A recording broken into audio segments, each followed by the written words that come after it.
السلام عليكم، معكم احمد شوقي، وان شاء الله في الفيديو ده هنعمل الايفكت اللي انت شايفه ده وشويه تريكات هتفيدك كمان. تابع معايا الشرح وان شاء الله هتستفاد. ولو عاوز تسال عن اي حاجه اكتب لي تحت في الكومنتات وانا ان شاء الله هرد عليك. اول حاجه هنعملها في الفيديو بتاعنا هنعمل حاجه اسمها تراكنج هيكون 2 دي مش 3 دي. هنعمل تراكنج مثلا على الحته اللي احنا عايزين المنتج او الحاجه دي تتحرك عليها. ففي الفيديو ده هعمل تراكنج عن القلم ده مثلا. اروح كده عند التراكر من هنا، لو مش ظاهر لك هتروح عند ويندو وبعدين هتلاقي تراكر هنا، فعلها من هنا. حلو قوي. هنسلكت كده على فيديو وبعدين نسلكت على تراكر وبعدين ندوس على تراك موشن. هيجيب لك كده المربع ده. طبعا عشان الفيديو مصوره بالطول فهتقلب عادي يعني ما يهمكش. فهتيجي هنا عند التراك ده وتحط كده عند البوينت اللي انت عايز تعمل لها تراك كده، وبعدين تدوس تطلع كده لفوق لو مظهر عندك الحاجات دي. تدوس على السهم ده وتسيبه يعمل تراكنج كده لوحده. طبعا لو حسيت خرب في حتة بتوقف وبعدين تعمل يدوي وبعدين تكمل تاني تراكنج، وهنشوف مع بعض ازاي دلوقتي. طبعا على حسب الفيديو بتاعك، انت ممكن مثلا تشتغل على داتا تانية او فيديو تاني يكون اسهل او يكون اصعب. فانت ايه لازم تكون بتعرف تعمل تراكنج كويس عشان الفيديو بتاعك يكون مظبوط في الاخر. فدي اول حاجة بنعملها وبنبتدي بيها يعني الفيديو بتاعنا. طب شُفت هنا الtracking يعني من أول النقطة دي كده ومش مضبوط. هنمشي كده frame ونجيب في النُص.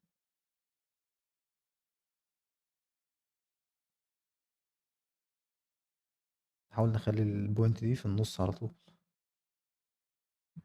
page down بيوديك واحدة يمين وpage up بيرجّعك تاني. من الكيبورد، اختصار من الكيبورد يعني. لو كده ممكن أكمّل تاني auto. هنا برضه جه عند النقطة دي وباظ. ماشي. ممكن بدل ما أعمل كل دول أمسحها كده، بعدين أنا أعمل الحتّة دي auto اللي بيتلخبط فيها الtracking أعملها يدوي قصدي الحتّة اللي بيتلخبط فيها دي الtracking الauto بتتلخبط. أنا باعملها أنا manual عادي أنا خالص. حلو، نكمّل تاني كده نشوف.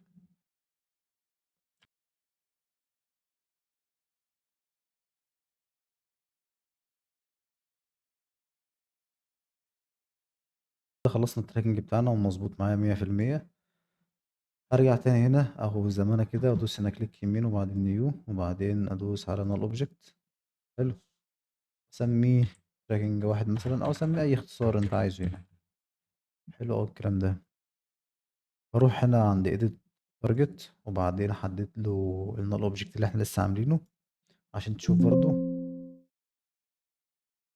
ده الnull object اللي إحنا عاملينه. فهاربط الtracking ده بالnull object ده عشان البوينتات دي كلها والنقط بتاعة الtracking دي تروح عند الnull object ده. هادوس هنا double click كمان. لازم أنتقل للصفحة دي عشان أقدر أعمل edit target. أدوس على edit target وبعد كده أحدد على الtracking وبعدين أدوس OK. حلو أوي كده الداتا اللي هنا.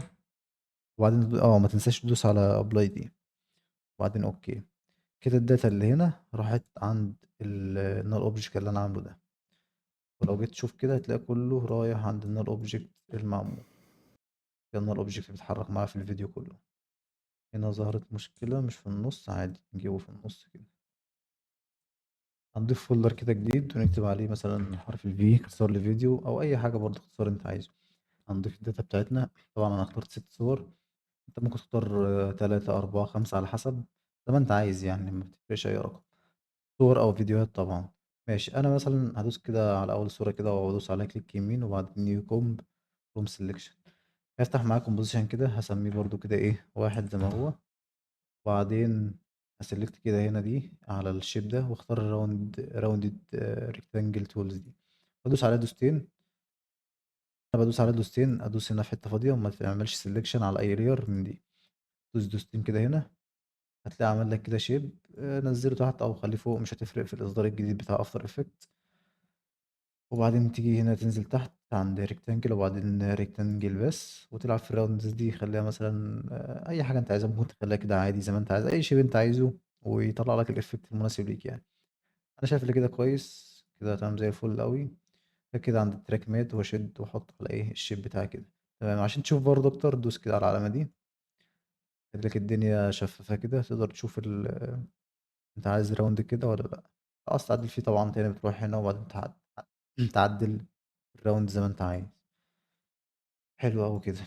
طبعا كده عاجبني، مثلا هروح كده عند الفيديو بتاعي وارجع كده في الأول وبعدين أحط إيه الكومبوزيشن رقم واحد وأسيبه عادي، مش هصغر، هسيبه كده. وبالطريقة دي اللي أنا عملتها في الكومبوزيشن ده هعملها في الباقي. أو ممكن أعمل دبليكيت من هنا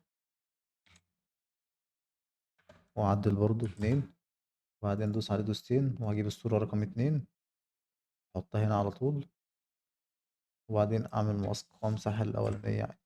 بس طبعا خلي بالك إنك تعمل دبليكيت من هنا، ما تعملش دبليكيت من هنا، عشان لو عملت دبليكيت من هنا هتروح هنا تعدل مثلا، هتعدل أي حاجة تحط مثلا شيب كده مثلا، هتلاقيه تعدل على كل الليرات، تعدل على اللاير دي واللاير اللي بعدها عشان تعمل دبليكيت من هنا. لما تيجي تعمل دبليكيت اعمل دبليكيت من فوق من هنا. تمام. دي برضو رقم اتنين نجيبها هنا كده، ونيجي نعمل لها دبليكيت ونعدل عليها رقم تلاتة، وهكذا نعمل في الباقي كده. نصغرهم دلوقتي شوية، ندوس حرف الاس ونصغر من هنا، أو نشد كده على طول نصغر من هنا، مفيش أي مشاكل. هندوس كليك يمين ونعمل نيو، وبعدين ندوس على نار اوبجكت، أحول اللايرات دي كلها ل 3D. عشان بس افهمك هوريك التو فيو، اوريك الشغل بتاعنا عامل ازاي. قبل ما اربط اللايرات دي بالنال اوبجكت، هدوس كده على النال اوبجكت ده وادوس حرف البي بوزيشن وارجعه وليكن مثلا 500. لو انت الفيديو بتاعك 1080 فمناسب ليك هيكون 500 عادي. عشان تعمل الحسبة بتاعتك، انا مثلا مع ست لايرات او ست فيديوهات او ست صور، اقسم 360 على 6 هيديني روتيشن عشان يكون متوزعين صح. هتعرف ازاي دلوقتي، تفتح مثلا الآلة حاسبة عندك عادي، وبعد كده مثلا أنا مع 6 لايرات هقسم 360 على 6 اديني 60. وهدوس هنا على الأوبجكت وادوس حرف الآر، وبعد كده هنيجي عند أول لاير دي اللي هي رقم واحد واربطها بالنال أوبجكت، وبعدين أدوس على 60 أو أكتب 60. تمام. تيجي عند رقم اتنين ونفس الكلام برضه نربطها بالنال أوبجكت، وبعدين هتيجي هنا وتكتب زائد 60، وهكذا برضه في اللي فات كله. احنا نسينا رقم تلاتة، نحطها هنا،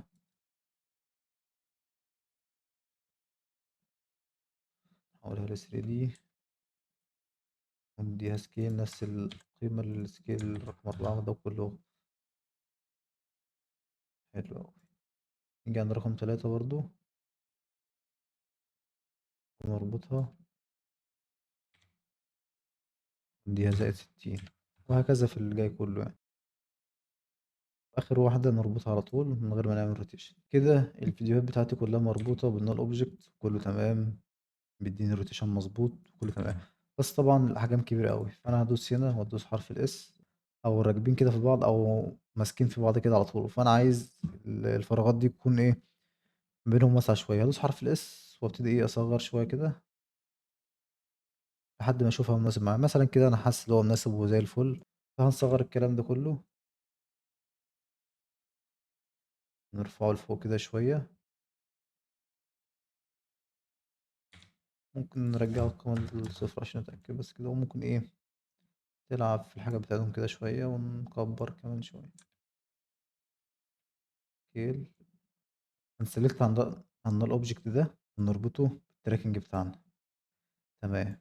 شوف كده الفيديو بتاعنا مظبوط. لو هنا بيحصل مشكلة، لو هنا حصل مشكلة في الحاجات دي أو الأبعاد بتاعتها اتغيرت، هتدوس هنا على 3D برضو في اللاير اللي هي بتاعت اللي انت عاملها تراكنج دي، هتظبط معاك يعني إن شاء الله. نعدل كده في البوزيشن بتاعها، نطلعها فوق كده شوية مثلا كده كويس، وبرضه هنظبطها تاني في الآخر يعني. تعال نعمل إيه، نبتدي نعمل الحركة بتاعتنا على طول. ندوس هنا على حرف البي وندوس على حرف الار، هنستخدم الواي روتيشن والبوزيشن بس. نجيبها كده يمين شوية ثانية واحدة مثلا، وننزل كده شوية، ونخلي الواي روتيشن دي وليكن مثلا -1. نشغل كده الفيديو بتاعنا. تمام حلو كده. تمام. هنخلي نلعب برضه في السكيل، شو ندوس على شيفت واس وندوس هنا دوسة، ونيجي هنا نجيب الكي فريم ده كده، نخلي الكي فريم اللي في الأول نخلي 0، نخلي حاجة صغيرة بس عشان نتحكم في البوزيشن، وننزله تحت هنا كده في الآخر خالص. خلي السكيل 0.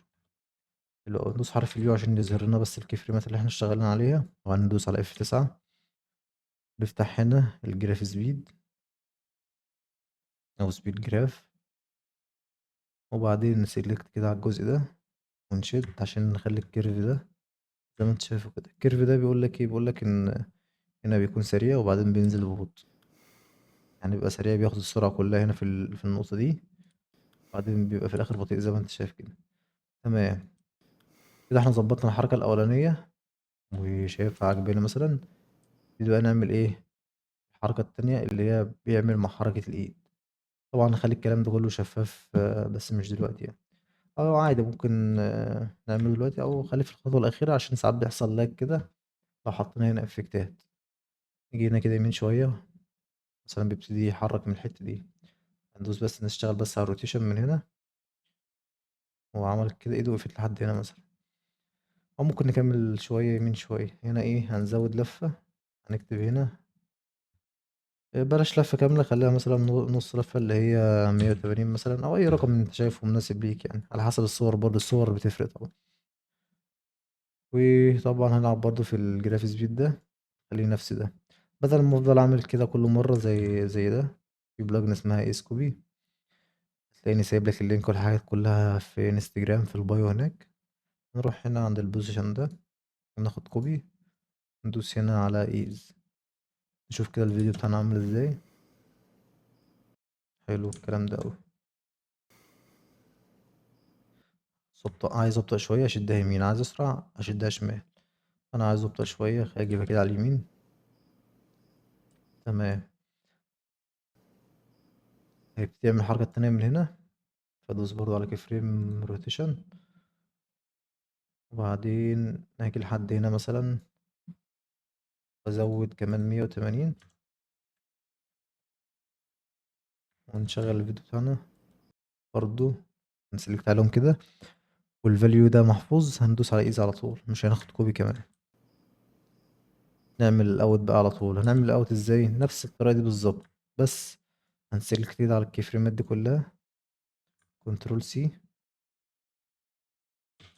كنترول شيفت في. نجيبهم شمال شوية عشان يظهروا بس، وبعدين ايه نقرب ونشغل كده الفيديو بالظبط زي ما انت شايف كده. طبعا الحتة دي اتحركت، واحنا مش عايزين نتحرك، عايزين نكون ثابت. فنيجي هنا عند الروتيشن وايه، نعمله ديليت، وناخد الروتيشن من هنا كنترول سي كنترول في، كده يفضل ثابت زي ما انت شايف.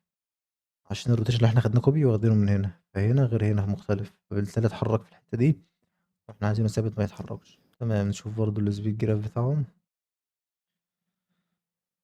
ندوس على ايز، نشغل الفيديو. تمام. ممكن نخليه بطيء شوية برضو.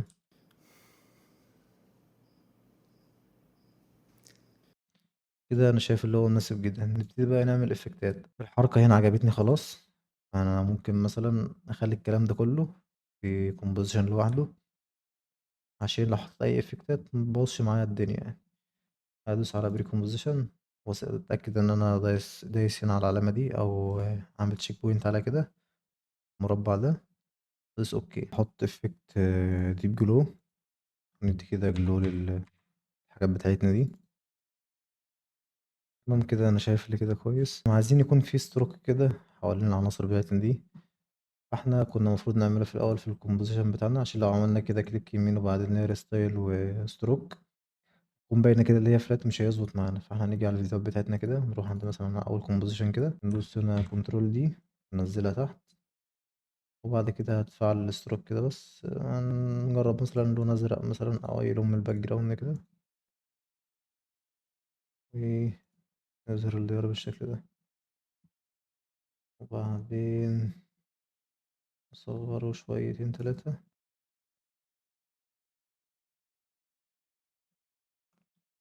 نصغر الكلام ده كله شوية، خليه مثلا 96. طبعا احنا الخطوة دي كنا المفروض نعملها في الأول، بس عادي يعني ايه، كله عشان لو نسيتها ولا حاجة ممكن تعملها بعد ما تخلصها. طبعا الغلطة لو غلطة في الأول يعني هتقرفك في التعديل. نظبط ترين لون. ماشي، انا شايف كده مناسب. تشوف كده اللون عامل معانا ازاي ايه. ماشي، اللون كده انا شايفه مناسب مثلا. هروح عند الكومبوزيشن ده، واخدها كوبي، واروح اعدل الباقيين كلهم. بس كنترول في كده وانزلها تحت. بعد كده هنا وادوس واخليها على 95 زي اللي فاتت. عدل التعديلات دي كلها في بقية الكومبوزيشن كلها اللي احنا اشتغلنا عليها. بعد ما عملنا في كله كده هنروح برضو ايه نedit شوية في افكت الديب بلو. شايف مثلا كده مناسب، ونلعب هنا في الاوبستي، نخلي الاوبستي مثلا على 80 مثلا. طبعا اتأكد برضو ان انت كل شوية تمسح الكاشات عشان بتأثر على أداء الجهاز بتاعك يعني. وبعد كده نيجي كده على الافكتس وندوس على نجيب افكت اسمه اوبتكس. هو ده افكت كده على الكومبوزيشن بتاعنا، وندوس عليه دوستين.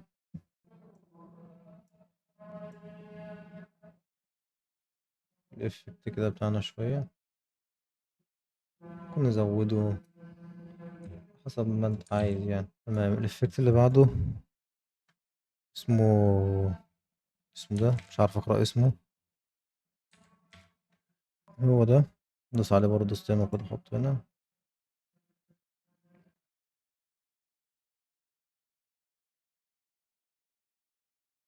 في الفيديو كده بتاعنا نشوفه مثلا عجبني، عايزين نزود افكت تاني. كده تقريبا كويس، مش عاوز ازود فيه اي افكت تاني. ممكن بس ازود الديب جلو شوية. وتركية برضو ممكن تعملها، هتدوس كده على دوبليكيت وبعدين تنزل على اللاير اللي تحت وتكبرها كده شوية. تنزلها مثلا وليكن هنا، وتخليها اد او لايتنج ماشي مثلا، اد كويس. وتكبرها كده، وتخلي تخفي الوسط بتاعها خالص، وتديها افكت بلور، وتزود الافكت خالص، بحيث لما تيجي تتحرك اكن اللايت بيدي عليك افكت كده على الهدوم بتاعتك او على الخلفية. فبتكون واقعية اكتر يعني. ممكن طبعا هنا لو شايفها عالية ممكن تنزلها تحت شوية، تقفل البسط شوية. وبس كده، لو الفيديو عجبك ما تنساش تعمل لايك وتعمل سبسكرايب. وشكرا.